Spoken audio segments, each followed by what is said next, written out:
This is David Gerber, and I wanted to share 5 of my greatest productivity or efficiency tips that I use every day and really help me. And there's a lot of really great productivity and efficiency books out there to read. I recommend Getting Things Done. I recommend Read That Frog.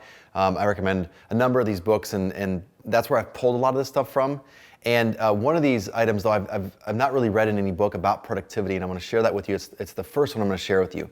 And that is the number one thing that I think affects our productivity is the energy or the state that we choose with which to approach this whole subject.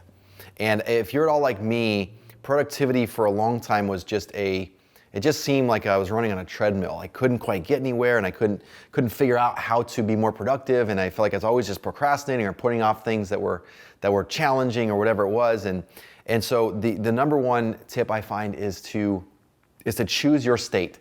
And obviously I would recommend that you choose a state or an energy that is going to serve you as you go into this. So it could be a positive state, it could be an energetic state, it could be a can-do attitude, like I can figure this out, I can be really productive, I've got what it takes to do this, I'm really proud of my efforts in this. Really get yourself into that type of a state. And if you need to, do something physiological to do so, like do some push-ups or do some jumping jacks or whatever it is, and really get yourself into that state as you approach this so that your brain isn't going to this place where it's like, I can't do this, I don't know how to do this, I don't have what it takes to be productive, it's not my personality or whatever it is.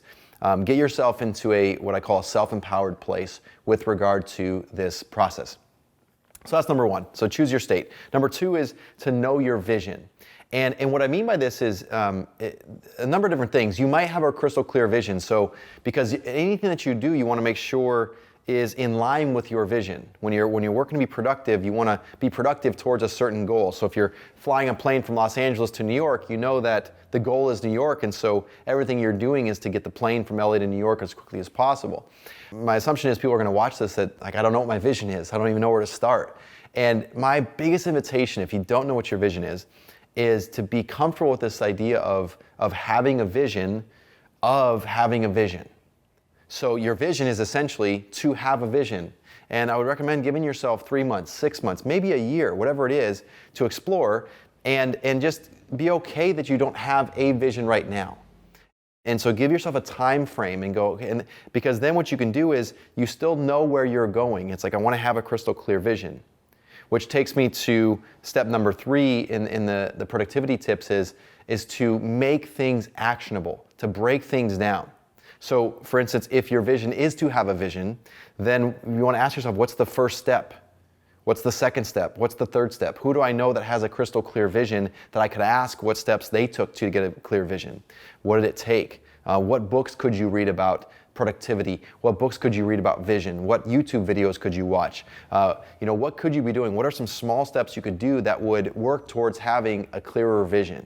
What comes into that is, are you willing to actually have a vision of having the vision, and are you willing to make things actionable? Because that's when the rubber really hits the road is are people willing to do that? Because a lot of people have a vision of losing 10 pounds, but they're not going to be willing to do what it takes to get there. So number 1, choose your state. Number 2, know your vision. Number 3, make things actionable. Number 4, put things in your calendar. This is probably the most unexpected one that I found. That's a really simple thing. So you've got your list of actions.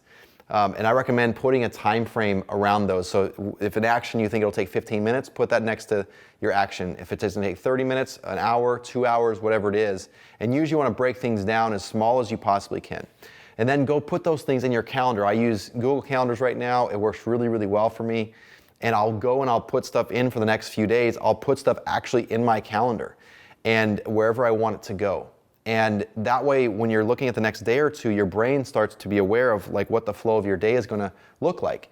Make it actionable and then put it in your calendar as well. And then the fifth tip that I have is to actually do it. I read a quote one time that said, the difference between not doing something and doing something is doing something. And most of us sit around and be like, well, I don't know why I'm not doing it, or I don't know what's going on or whatever. And the reality is just, you're not doing it. So again, number 1, choose your state. Number 2, know your vision. Number 3, make it actionable. Number 4, put it in your calendar. Number 5, you've got to execute. You got to do it. So when it comes up on your calendar, actually follow through. And now if you implement these 5 things, I promise that you will grow in your productivity, your efficiency, your results, and your fulfillment and joy as well.